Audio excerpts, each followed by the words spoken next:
Hey everyone, welcome back. In this video, I'll show you how to fix WizTree if it's not scanning your drives properly.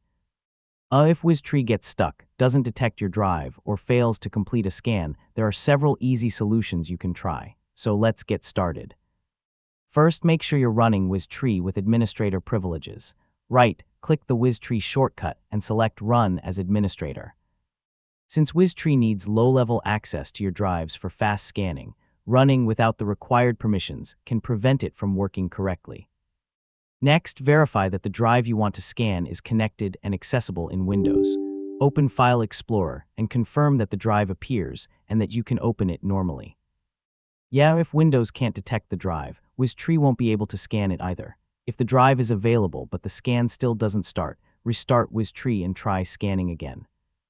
You can also restart your computer to clear temporary system issues that may be affecting the application. Another good step is to update WizTree to the latest version. Download the newest release from the official website and install it over your current version.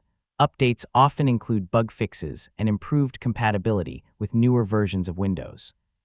If you're scanning an external drive, reconnect it to a different USB port and wait for Windows to recognize it before starting another scan. Also, make sure your antivirus software isn't blocking WizTree from accessing the drive. And that's it. You now know several effective ways to fix WizTree when it's not scanning properly. If this guide helped you, don't forget to like the video, share it with others, and subscribe for more simple tech tutorials. Thanks for watching, and I'll see you in the next one.